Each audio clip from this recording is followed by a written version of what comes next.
പിതാവിൻ്റെയും പുത്രൻ്റെയും പരിശുദ്ധാത്മാവിൻ്റെയും നാമത്തിൽ ആമേൻ. എൻ്റെ പ്രിയപ്പെട്ട മാർച്ച് 11 ബുധനാഴ്ച, അമ്മേ പരിശുദ്ധ അമ്മേ, അമ്മേ പരിശുദ്ധമേ, ദൈവമാതാവേ, കൃപാസനത്തിലൂടെ ഞങ്ങൾക്കും ഞങ്ങളുടെ ദേശത്തിനും അമ്മ മധ്യസ്ഥം തേടി തന്ന എല്ലാ അനുഗ്രഹങ്ങൾക്കും കൃപകൾക്കും ഞങ്ങളിപ്പോൾ ഹൃദയം നിറഞ്ഞ നന്ദി പറയുന്നു. അമ്മേ പരിശുദ്ധമേ, ദൈവമാതാവേ, 2004 ഡിസംബർ 7 ഉച്ചകഴിഞ്ഞ് 2:30 കൃപാസനത്തിൽ സംഭവിച്ച അമ്മയുടെ പ്രത്യക്ഷപ്പെടലിനെ കുറിച്ച് തിരുസഭയ്ക്ക് സമർപ്പിച്ചിരിക്കുന്ന പഠനരേഖകളുടെ മേൽ സഭാത്മകമായ പഠനം ആരംഭിക്കുവാൻ ഞങ്ങൾ പ്രാർത്ഥിക്കുന്നു. അമ്മേ പരിശുദ്ധമേ, ഭൂസ്വർലോകങ്ങളുടെ രാജ്ഞിയായ അങ്ങേയ്ക്ക് ഭൗമസംരക്ഷണത്തിനായി പ്രപഞ്ചപ്രകൃതിയെ തന്നെ തിരുസഭ പ്രതിഷ്ഠിക്കുവാൻ ഈ പ്രത്യക്ഷീകരണം വഴി ഇടയാക്കണമേ. പരിശുദ്ധമേ, ജപമാല മാതാവേ, സകല കൃപാസനം പ്രാർത്ഥനയോടും ചേർത്ത് ഞങ്ങളിപ്പോൾ പ്രാർത്ഥിക്കുന്ന ഈ കുടുംബത്തിന്റെ പ്രത്യേക നിയോഗം പറ മക്കളെ.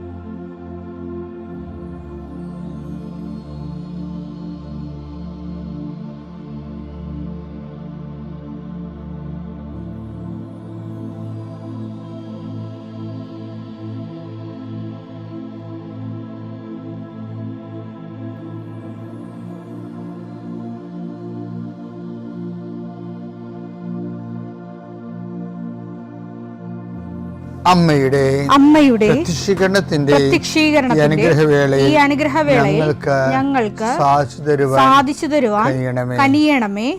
ആമേൻ. വിശ്വാസ പ്രമാണം. സർവശക്തനായ പിതാവും ആകാശത്തിന്റെയും ഭൂമിയുടെയും സൃഷ്ടാവുമായ ദൈവത്തിൽ ഞാൻ വിശ്വസിക്കുന്നു.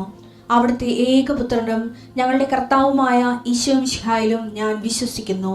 ഈ പുത്രൻ പരിശുദ്ധാത്മാവിനാൽ ഗർഭസ്ഥനായി കന്യകാമറിയത്തിൽ നിന്ന് പിറന്ന് പൊന്തിയോസ് പീലാത്തോസിന്റെ കാലത്ത് പീഡകൾ സഹിച്ച് കുരിശിൽ തറയ്ക്കപ്പെട്ട് മരിച്ച് അടക്കപ്പെട്ട് പാതാളങ്ങളിൽ ഇറങ്ങി മരിച്ചവരുടെ ഇടയിൽ നിന്ന് 3-ാം നാൾ ഉയർത്ത് സ്വർഗത്തിലേക്ക് എഴുന്നള്ളി സർവശക്തിയുള്ള പിതാവായ ദൈവത്തിന്റെ വലതുഭാഗത്തിരിക്കുന്നു. അവിടെ നിന്ന് ജീവിക്കുന്നവരെയും മരിച്ചവരെയും വിധിക്കുവാൻ വരുമെന്നും ഞാൻ വിശ്വസിക്കുന്നു. പരിശുദ്ധാത്മാവിലും ഞാൻ വിശ്വസിക്കുന്നു. വിശുദ്ധ കത്തോലിക്കാ സഭയിലും പുണ്യവാന്മാരുടെ ഐക്യത്തിലും പാപങ്ങളുടെ മോചനത്തിലും ശരീരത്തിന്റെ ഉയർപ്പിലും നിത്യമായ ജീവിതത്തിലും ഞാൻ വിശ്വസിക്കുന്നു. ആമേൻ. സുഖസ്ഥനായ ഞങ്ങളുടെ പിതാവേ, അങ്ങയുടെ നാമം പൂജിതമാകണമേ. അങ്ങയുടെ രാജ്യം വരണമേ. അങ്ങയുടെ തിരുമനസ് സ്വർഗത്തിലെ പോലെ ഭൂമിയിലും ആകണമേ.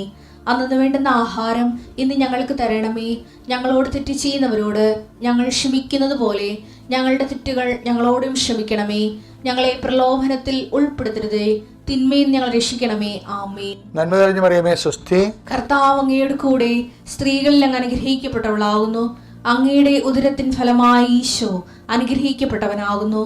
പരിശുദ്ധ മറിയമേ, തമ്പുരാന്റെ അമ്മേ, പാപികളായ ഞങ്ങൾക്ക് വേണ്ടി ഇപ്പോഴും ഞങ്ങളുടെ മരണസമയത്തും തമ്പുരാനോട് അപേക്ഷിക്കണമേ. ആമേൻ. കർത്താവേ, നിന്റെ ഉന്നതമായ നാമത്തിന് സ്വസ്ത്രം ചെയ്യുന്നു. കർത്താവേ, നിന്റെ വിശുദ്ധ പൗരോഹിത്യത്തെ മഹത്വപ്പെടുത്തണമേ. കർത്താവേ, സഭയിലുള്ള സാന്നിധ്യം പ്രകടമാക്കണമേ. 40 വർഷം ഞാൻ അർപ്പിച്ച കൃപാനയുടെ യോഗ്യതയാണ്. കൃപാസ്ഥാനത്താറെ ജീവനോടെ പ്രത്യക്ഷപ്പെട്ട പരിശുദ്ധ അമ്മയുടെ മാധ്യസ്ഥത്തിൽ ഇന്ന് കൃപാസ്ഥാനത്താറെ നടക്കുന്ന 10,000-കണക്കിന് മനുഷ്യരുടെ പ്രാർത്ഥനയോട് കൂടെ ദൈവവേദലെ ഞാൻ നിന്നെ ഈശോനാമത്തിൽ ആസ്വദിക്കുന്നു.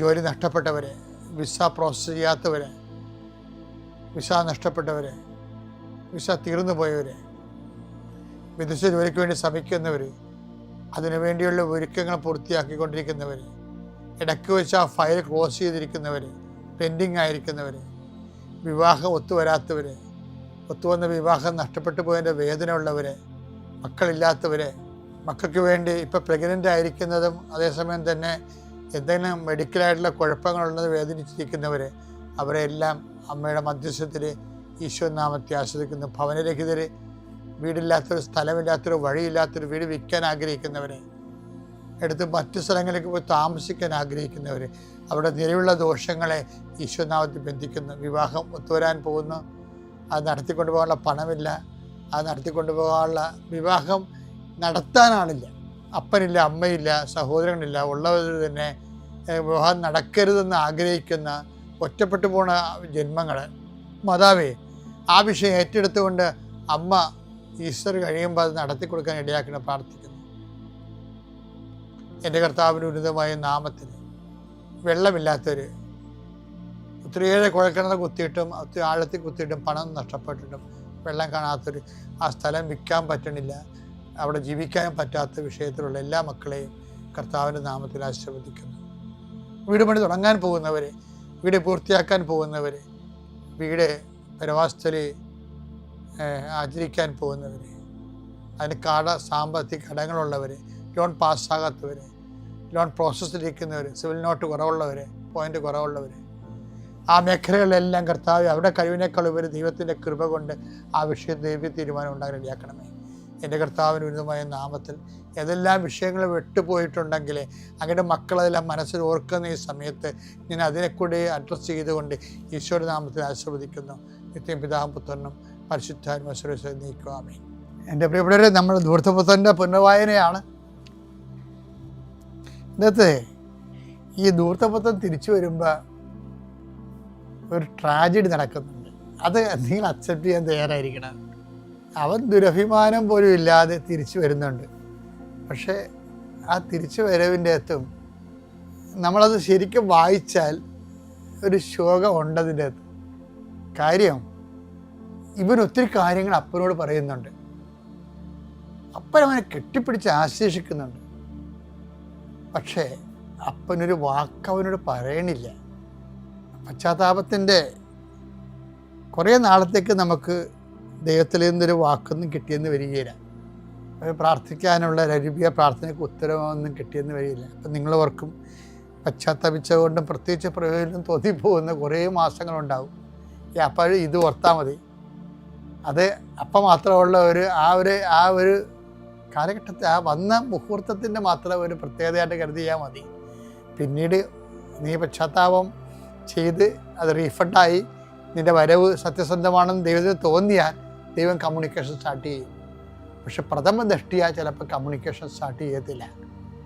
കാര്യങ്ങളൊക്കെ എല്ലാം നടക്കും, പക്ഷെ കമ്മ്യൂണിക്കേഷൻ എന്ന് പറഞ്ഞാൽ വേറൊരു വിഷയമാണ്. കാര്യം നമുക്ക് നോക്കിയാൽ മനസ്സിലാവും. മൂത്ത മകനോട് കുറേ കാര്യങ്ങളൊക്കെ പറയുന്നുണ്ടാവും, പക്ഷേ ഈ ധൂർത്തപുത്രനോട് ഒരു വാക്ക് പോലും അപ്പം പറയണില്ല. കെട്ടിപ്പിടിക്കുന്നുണ്ട്, അതവനെ ആശ്ലേഷിക്കുന്നുണ്ട്, സ്വീകരിക്കുന്നുണ്ട്, മാല അവന് ചെരുപ്പ് കൊടുക്കുന്നുണ്ട്, അവരെ മകൻ്റെ റാങ്കിലേക്ക് കൊണ്ടുവരുന്നുണ്ട്. പക്ഷെ സംസാരിക്കത്തിൽ താമസിക്കും. ദൈവം അങ്ങനെയാണെന്ന് പറയാല്ല. ദൈവത്തെക്കുറിച്ച് പറയണ കഥയിൽ വന്നു പോയിട്ടുള്ള നിഴൽ രൂപങ്ങളാണ് ഇതൊക്കെ.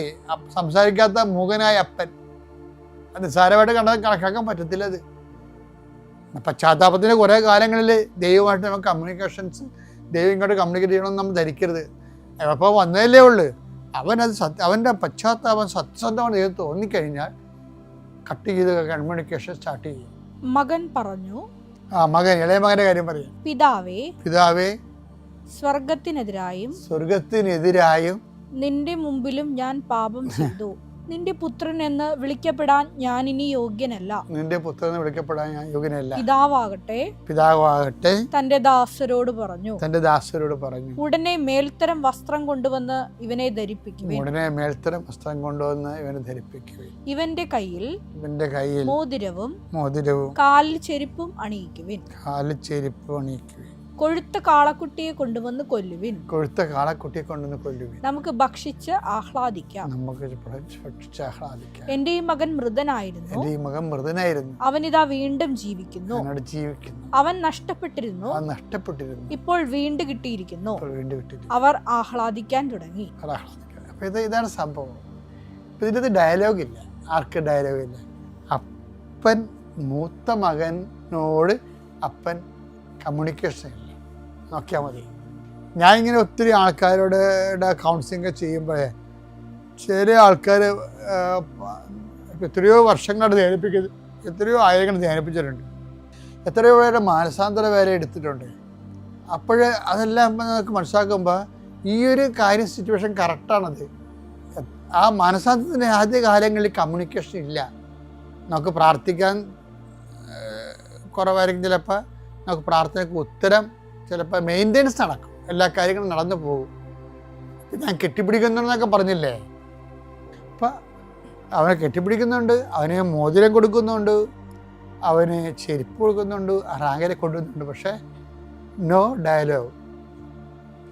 നമ്മൾ പെട്ടെന്ന് ശ്രദ്ധിക്കത്തില്ല. പക്ഷേ നമ്മളെ ഈ ആൾക്കാരുടെ മാനസാന്തരത്തെ കാണുമ്പോൾ നമുക്ക് തോന്നിയിട്ടുണ്ട് കുറേ നാളത്തേക്ക് കമ്മ്യൂണിക്കേഷൻ ഇങ്ങനെ സൈലൻ്റ് കമ്മ്യൂണിക്കേഷൻ ആയിരിക്കും, ഒരു ആക്റ്റീവ് കമ്മ്യൂണിക്കേഷൻ ആകണമെന്ന് നിർബന്ധമില്ല. അപ്പോൾ അതുകൊണ്ട് മാനസാന്തരപ്പെടുന്ന ആൾക്കാർ എപ്പോഴും ശ്രദ്ധിച്ചേക്കണം. നമ്മളുടെ പാപത്തിന് പരിഹാരം ചെയ്തു, ആ ദൂതമ്പത്ത് പറഞ്ഞ പോലെ ആ റീഫണ്ട് ചെയ്തു, പശ്ചാത്താപം പ്രായശ്ചിത്തത്തോടെ പറഞ്ഞു തീർക്കാതെ അത് ചെയ്ത് തീർത്ത് വരുമ്പോൾ ആ കമ്മ്യൂണിക്കേഷൻ ഫുൾ സ്വിങ് ആയിട്ട് വരും. ആ സമയം മുതൽ നമുക്ക് കൂടുതൽ പ്രാർത്ഥിക്കാനും, പിന്നെ ദൈവം നമ്മൾ ഏറ്റവും നല്ല കമ്മ്യൂണിക്കേറ്ററാണ്. ദൈവം ഏറ്റവും നല്ല കമ്മ്യൂണിക്കേറ്ററാണ്. കാര്യം നമ്മൾ ഭൂമി ജീവിക്കുമ്പോൾ ദൈവത്തിൻ്റെ ഈ കമ്മ്യൂണിക്കേഷൻ ഒരിക്കലെങ്കിലും കിട്ടിയില്ലെങ്കിൽ എന്തൊരു കുഴപ്പമുണ്ടെന്നേ ഞാൻ പറയത്തുള്ളൂ. വെച്ച് കഴിഞ്ഞാൽ ദൈവം നല്ലവണ്ണം കമ്മ്യൂണിക്കേറ്റ് തൻ്റെ ദാസനോട്, തൻ്റെ ഭക്തനോട്, തൻ്റെ വിശ്വാസിയോട്, മോശയോട് ഒരു സ്നേഹിതരെ പോലെ സംസാരിക്കുന്ന ആളാണ്. പക്ഷെ അത് ആ ലെവലിലേക്ക് നമ്മൾ ദൈവത്തെ സ്നേഹിച്ച സത്യസന്ധമായിട്ട് ദൈവത്തിന് വേണ്ടിയാണ് സ്നേഹിക്കണമൊക്കെ ദൈവത്തിന് തോന്നിക്കഴിഞ്ഞാൽ സ്വപ്നങ്ങളിലൂടെ, ദർശനങ്ങളിലൂടെ, പിന്നെ വ്യക്തികളിലൂടെ, ഇൻസിഡൻസ് എന്നില്ലേ, നമ്മൾ ഇൻസിഡൻസ് എന്നൊക്കെ പറഞ്ഞാലും അതിലൂടെയും ദൈവത്തിന് നമ്മൾ കമ്മ്യൂണിക്കേറ്റ് ചെയ്യാൻ പറ്റും. കമ്മ്യൂണിക്കേഷൻ ഭയങ്കര രസമായിരിക്കും.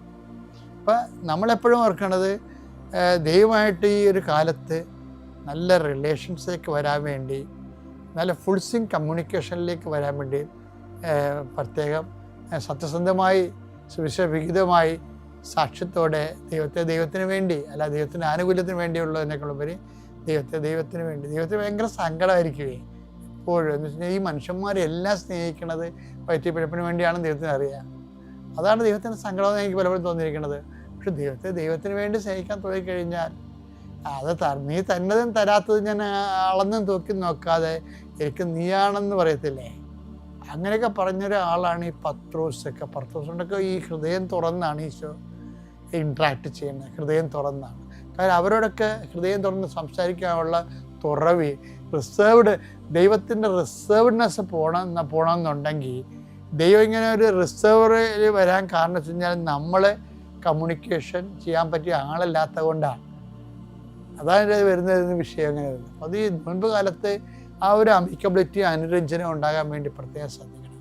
പിതാവിൻ്റെയും പുത്രൻ്റെയും പരിശുദ്ധാത്മാവിൻ്റെയും നാമം.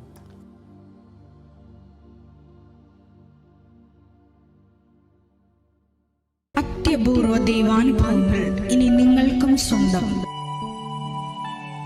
ഈ യൂട്യൂബ് ചാനൽ ഇതുവരെ സബ്സ്ക്രൈബ് ചെയ്തിട്ടില്ലെങ്കിൽ ഇപ്പോൾ തന്നെ സബ്സ്ക്രൈബ് ചെയ്യുക. ഈ വീഡിയോ ഇപ്പോൾ തന്നെ നിങ്ങളുടെ സുഹൃത്തുക്കൾക്ക് ഷെയർ ചെയ്തുകൊണ്ട് കർത്താവിൻ്റെ പ്രേക്ഷിതരാകുക.